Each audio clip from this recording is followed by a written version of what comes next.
As a society, we can't just accept when someone is harmed for the sake of profit.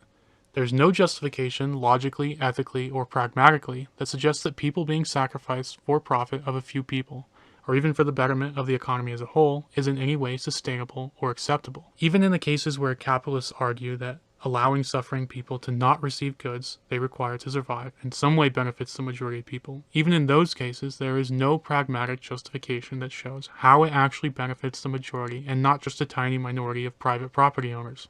In every case, be it healthcare, food, shelter, or any need that people require to survive that can be fixed by allocating resources, it's always in the best interest of society to provide those goods to those people, or else they'll end up causing problems for society as a whole in many different ways.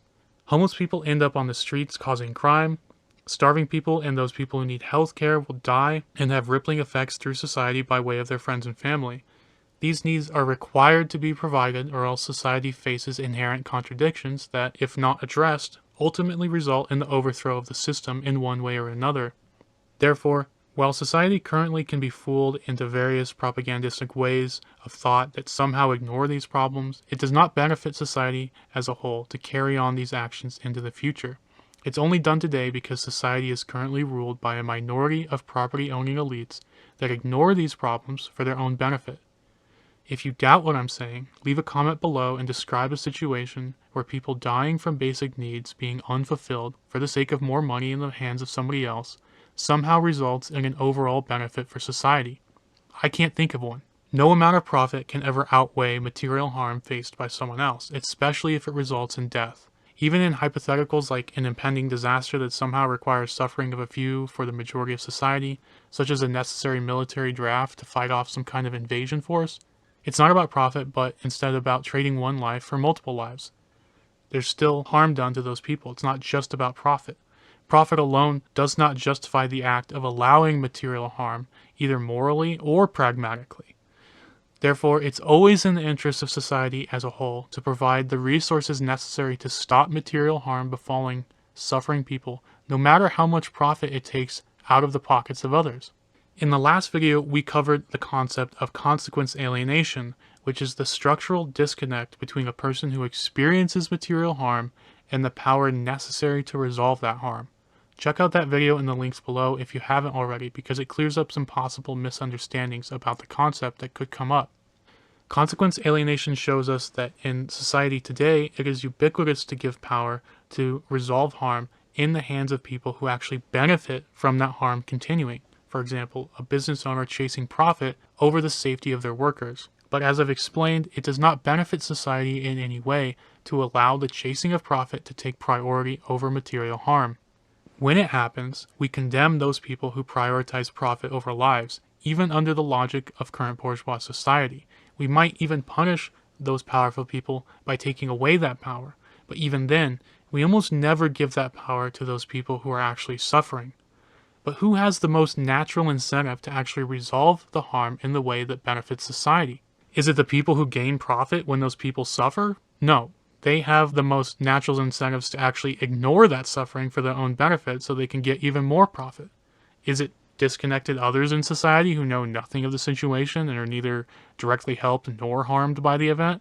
No, again, those people are not aware of the material facts of the situation because they don't have access to the various material inputs of harm available to those who are experiencing that harm. It is the people who are suffering who have access to that material information, and it is they who have the most natural incentive to actually fix that harm in the way that benefits society. Because again, society does not benefit from material harm befalling people for the sake of profit.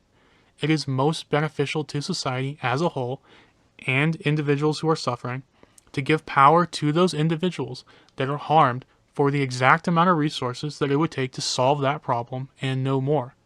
Those people want to solve their own problems because they face the harm. They face the consequences of not solving it, and no one else other than those people directly connected to that harm have those incentives. This includes family and friends of those who are also harmed, because those people will lose an important person in their life or see them harmed if this person is not taken care of.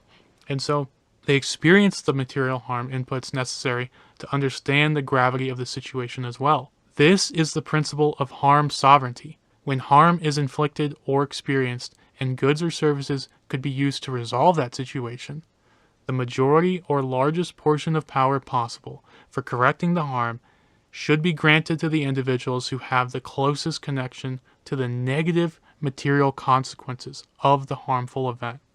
And conversely, the least amount of power possible is granted to the individuals who have the closest connection to the positive material consequences of that event. That is, those who profit off of the harm. This is required because those who are most negatively affected by the event are most naturally incentivized to solve the problem. They are the ones who experience the various material inputs that most accurately convey that specific harm. They are the ones who live with the consequences. Therefore, this power needs to rest not with disconnected other people across the country, or even their neighbor who isn't materially affected by the event, but within those individuals most directly negatively affected by the event. This allows the problem to be resolved in a way that benefits society and also stops the harm from occurring to the individual. It says that those who profit off that harm should never have the power to decide if or how it gets resolved. Let's think about a practical example. In this scenario, a homeless person needs a place to live but can't afford rent, and the various homeless shelters and other charities are all full. This person is the one who is experiencing the harm. The insecurity, the cold, the heat, the lack of places to bathe, the list goes on. They are the one who will lose their life or otherwise be harmed if nothing is done. But what is the protocol for society to handle the situation now? We give the power to resolve homelessness, not in the hands of the homeless person, who at this moment cannot afford the place to live and has nowhere else to go, but other people in society who must then decide to allocate resources to allow this person to have a place to live, either by building a house or by allowing them to reside in an existing house. Developers are motivated by profit to either build more houses or not build any houses. Other people and interest groups are given the responsibility to raise funds to create charities, but we never allow the homeless person to acquire a home themselves without first subjecting them to wage labor to make money first. But they are unlikely to be able to earn enough or even be able to get hired at all without first having a place to live. We tell that person to just get a job. But how? Are homeless people frequently chosen over housed people for job openings? No. They are less desirable candidates to hire in a job market where even qualified candidates struggle to find a job today. Are they likely to earn enough money and have the credit score required to be approved for a lease agreement? No. Housing is incredibly expensive and has a high bar of entry relative to most things in society through credit and income requirements, and this person has nothing and probably messed these things up in the past in some situation. That's why they got homeless in the first place. The principle of harm sovereignty tells us that we need to give power to this homeless person to be able to acquire their own place to live on their own, not through the charity of disconnected people, not through a landlord who aims to profit off that housing and drive up prices, but through the person themselves who has the strongest incentive to resolve that problem in the way that benefits society. It does not benefit society to have thousands or millions of homeless people walking the streets. It does not benefit society to withhold health care to people who need it because they don't have enough money to pay for it. This is only done today because the system of profit-seeking appears to have no alternative, and those who have the most money hold the power and control the laws of society so that they stay on top. But this does not justify the act, make it legitimate in any way, or change the fact that society would be better off if sick and homeless people were able to live somewhere and get treatment for their illnesses. Ignoring a problem is not solving a problem, and it does not benefit society to blame the sick or homeless person for this problem, no matter how they ended up in the situation, because they'll still be dying in the streets, which ultimately harms society as a whole and destabilizes it, which again creates a contradiction that cannot be resolved until this problem is fixed. It should be clear to anyone that the way we currently handle this situation is not just problematic, but totally and completely useless in every function it pretends to fulfill, other than the one function of seeking profit. By seeking profit over people, we alienate the harm away from the millions of suffering people who know exactly what needs to be done to solve the problem. That information can never be transmitted to these detached, wealthy people who don't experience it. Even landlords with the best of intentions cannot avoid the alienation they cause by the mere fact of them making that decision instead of someone else who actually experienced the harm of being homeless. But neither can politicians or disconnected voters in society decide properly what to do. They too are alienated from the consequences of this situation and are unaware of the specific information available to each harmed person. The principle of harm sovereignty solves these problems by putting as much power as possible in the hands of these people most directly materially harmed. It provides for a solution that puts power into the hands of the person who is most incentivized to create the outcome that benefits society, and therefore is most likely to actually achieve it without coercion if they were given that power. But for harm sovereignty to work, the harmed people must not merely be given power on paper or said to be given power, but in fact be given real, actionable power. They must be able to demand a resolution in a similar way that someone with money can demand a good or service today, the way a healthcare company can demand something be carried out by a doctor through the allocation of funds. The real, actionable power must dynamically flow to these people when harmed and flow away from them when the harm has been resolved. But what would a system like this look like in practice? How can we dynamically transfer this sort of power without it being misused? Currently, we use money to handle these sorts of situations, but this merely allows the person who is most willing to spend money and who already has the most money to get even more. That is not a solution that works, because the whole point of this problem is that homeless people and chronically sick people do not generally have the money required to pay for the things that they need. If they did, they wouldn't be in need. But using the principle of harm sovereignty as our guide, we merely require the ability to transmit the information of material harm from the affected people to the people currently in control of those goods and services. This can be done similarly as it is done in capitalism. But we can create a moneyless chain of interconnection of supply and demand that spans multiple levels of production, but that starts with the individual. But unlike markets, harm sovereignty achieves this objectively, contextually, and based on material facts, not from subjective desires like with money-based markets. Once the harm has taken place and the message has been sent from the harmed person and received by the person controlling the goods, we merely need a system that demands, not asks, those current controllers of the goods to fulfill the request of that need and prioritize access to those goods according to the most important needs first. But what does an individualistic, needs-based transmitter look like, and how does this manifest in a socialist economy? Harm vouchers that fit inside of a pre-existing planned economy is my proposed solution. They do not make up the entire economy, but instead merely fill the gaps and fix the problems that would result from a normal central or decentralized planned economy. Harm vouchers are non-tradable, unique, non-reproducible, temporary, and are only able to purchase the specific goods required to fulfill the need, sort of like ration vouchers, but much more complex and electronically based. The amount and type of goods required to fulfill a specific need would be chosen beforehand by democratic councils. A person who receives a harm voucher for hunger cannot buy a truckload of food with it, but perhaps only a month's supply depending on what is decided beforehand by the planning councils or the democratic workers' councils. Someone who gets a food voucher can only buy food, they can't buy alcohol or drugs with it. This harm voucher is taken by the store in the planned economy the same way they would take money in currently existing economies. Stores do not refuse money as payment except in incredibly rare circumstances because it's in the best interest of the store to take as much money as they can. In the same way, stores would not refuse harm vouchers because the system will be set up to fulfill as many harm vouchers as possible. The way profit is chased now, harm fulfillment will be chased in this system. I'll go deeper into this concept in the next video in this series, but suffice to say there will be multiple methods in place to ensure this is a powerful motivator for the system. But how do we verify whether something is a need in the first place?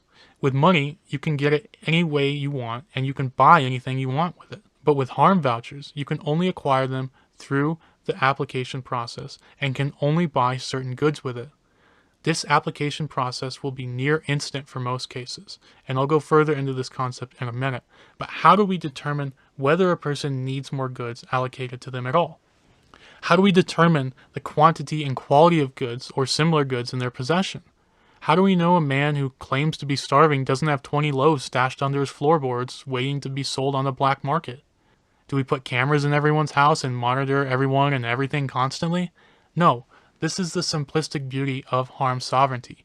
We don't need to calculate the quantity and quality of goods in their possession for the vast majority of situations. We don't require a surveillance state or anything like it. As soon as we shift our lens from idealism over to materialism, the answer is clear. We merely look at the material harm done, the objective measures of harm done, which we now have the technology to measure almost every imaginable aspect of.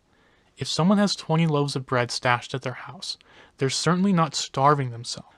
And so, the physical markers of whether this person actually needs bread will be visible within their biometrics. In comparison, the person who is genuinely starving will be able to easily show their condition and verify their need. This will be done with the cheapest, most non-invasive procedures possible. But this brute force verification would only take place in rare circumstances where 1. Harm is inflicted, where 2. Where there are less goods available than are needed, 3. Where there's a conflict between 2 or more, and 4. Where predefined rules are broken that we put in place to decide how many requests people are allowed to fulfill within a certain time period. This concept would fit into a normal model of either central or decentralized planning, where harm vouchers would fill the gaps of any goods misallocated by those preemptive planning systems.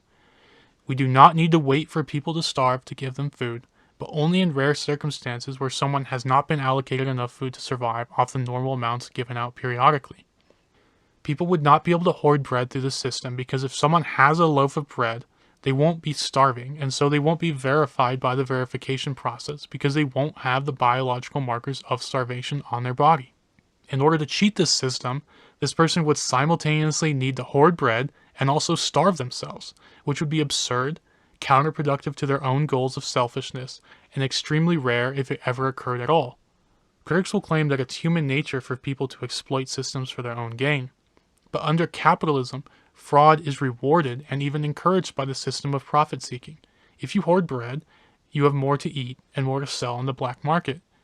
If you can make money off of scamming people, it's fine so long as you don't get caught. Under harm sovereignty, this sort of fraud becomes pointless past a single event every so often because the frequency of requests would be flagged and become subject to a verification process. This would be able to be handled by the system because no one could abuse it over and over again without the system seeing that abuse and requesting an objective verification to double check it. If there's some fraud taking place, the objective verification process will fail and the goods won't be allocated. Verification in this way will be a multi-tiered process where the rules are decided beforehand democratically through workers' councils or whatever the democratic tools for that specific society are. Verifiers would be rotated out and would be required to simply follow those rules instead of making executive decisions themselves. The first harm voucher someone fills out for a specific type of request within a certain amount of time period, say their car broke down and they need a mechanic to work on it, would be approved the first time around without any question. And subsequently, after a predetermined amount of time has passed, they can fill it out again without verification, meaning after 6 months have passed, they may qualify for another instant verification. But between those time periods, they would have to go through a verification process. This is because it's more important to fulfill the need than to crack down on fraud, especially for cheap goods like food. Only when someone has filled multiple requests within a certain time period, as defined democratically, or if they have a history of fraudulent requests, would the request be sent to the verification process. This time period would be decided democratically beforehand and according to each type of circumstance. In this way, someone couldn't just keep requesting voucher after voucher and breaking their things on purpose just to get new things to replace them. There would be an investigation if this person was breaking the rules repeatedly, and the request would be flagged and sent to verification. This verification process would not need to take place very often, but only in circumstances where the predefined rules have been broken. Millions of vouchers would not need to be verified on a daily basis, unless the normal planning methods were a complete failure. There will always be problems with these planned methods, but these problems would be exposed by the creation of vouchers, and planners would be able to adjust supply to account for these changes. If they're receiving too many verification requests for a specific type of good, That means that the base planning methods are not allocating enough resources and need to be expanded to give higher base amounts of pre-allocation. This is not bureaucratic because the verifiers are not bureaucrats, but instead normal people who have filled out vouchers for that type of good in the past. Using today's technology, anyone could take part in a verification request using a smartphone or computer. But this would be an honor and a privilege, not a right, to be a verifier. Not just anyone can take part in any needs verification. We want people who have experienced something similar in the past to be verifying the requests of other people in a similar situation. We want previous homeless people to verify housing vouchers. We want people who have struggled with food insecurity in the past to verify food vouchers, etc. These people are most likely to understand the situation the person is in and empathize with their suffering. They would not stand to benefit from denying the request systemically, but neither would they be allowed by the rules to accept any old request.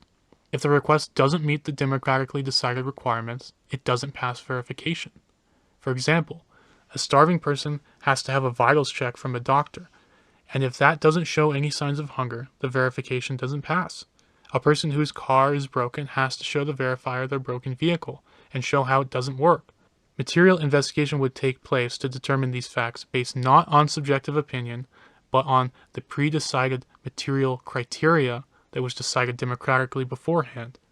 If a person takes out their spark plugs before the verifier comes to check out the vehicle, so that they merely appear to have a broken car when it actually works, a mechanic would be used as a verifier to see what that problem was with the car and be able to determine if it was really a completely broken vehicle or if the person had just sabotaged it so they can have an extra newer car. People in the neighborhood would know this person has two cars and would be able to give their input. Verification would kick off an investigation into why the current planning methods have failed this person if the voucher was verified as a legitimate need. They might check to see if the roads are in disrepair, if a tire has been broken too many times, or if there's a defect with the vehicle that the person had. There might not be enough stores in the area or enough goods allocated to those stores, and so the supply chain could be modified to account for it and set up a new store. If someone is trying to buy a generator with a harm voucher because they don't have enough electricity, the investigators might look to see if there's a problem with the electricity grid, or if this person's home is not connected properly, or if they need to produce more electricity. If a voucher was filled for the repair of a home, they might check the conditions around the home to determine why that damage happened. Perhaps a new roof design is needed to withstand the strong winds in the area. One of the potential criticisms of this system is that money provides a way to prioritize the allocation of resources to things that are more pressing, sometimes at least. Someone who is starving is more willing to pay more for bread, and so they're prioritized by both the store and the supply and production chains as a whole if other people are requesting food more than something else. The store gives them the bread instantly, and the supply chain sees that signal and produces more bread because it's selling more. But money doesn't actually solve this problem in the sort of cases of harm that I'm talking about, because people who are struggling often have less money than they need to fulfill their needs. Capitalism currently gives priority to those who have the most money, who are often the people who least need the goods compared to other people. Harm vouchers are electronically printed on the spot after verification, and so truly harmed people have access to the demand power they need to acquire the good or service instantly. Now, a store might just not have the goods required, or even worse, there just might not be enough goods at all in the whole economy to give them these goods. But the system will see a printed voucher that wasn't fulfilled, and the investigation that takes place after this voucher was printed will reveal that there isn't enough of this type of good allocated or created in the first place, and so they'll be able to adjust supply to account for this and send a signal to produce more of that type of good, or to train or transfer more people into that type of service. In this way, harm vouchers act as a sort of immune system for a planned economy. It fulfills immediate need while sending the important and dispersed signals of need to the central or decentralized planners. In a situation with a diabetic and a starving child who are both experiencing different types of harm, capitalism allows both these people to die or else beg for charity if they don't have the money required to buy the goods that they need. But with harm sovereignty vouchers, the child is verified with a simple vitals check and the diabetic is confirmed with clinical data. Both are material and unable to be faked. If supplies are short, planners see these unfulfilled vouchers and adjust production as a result to produce more of those types of goods, or allocate those goods to the right locations if those spots don't have enough. This is easily accomplished with today's advances in information technology. If a voucher is wrongly rejected, a person can request an audit from a different verifier, which will then take a more serious look at the situation. If the second verifier, or even the third, determines that the original request was falsely rejected, the person who rejected the verification will be taken off verification duty until they can pass a test or go through some type of training to improve their accuracy. They will not be punished, but merely not allowed to further participate in the verification process in the future. There's a lot more to talk about when it comes to harm vouchers and the economic system I advocate for, but I'm going to split this into multiple parts so we don't leave important information out for the end of the video that very few people will see. In the next part of this series, I'll go deeper into how we motivate people to engage in this system of verification, as well as how we motivate people throughout society to work, while at the same time eliminating the alienating effects that we all experience in capitalism today. Thanks for watching, and please like, comment, subscribe, and share this video if you thought it was interesting at all. I'd like to devote more time to this project, but I need your help to make it possible for me to work on this more often. I think this idea has a lot of potential, but I'm not wedded to it.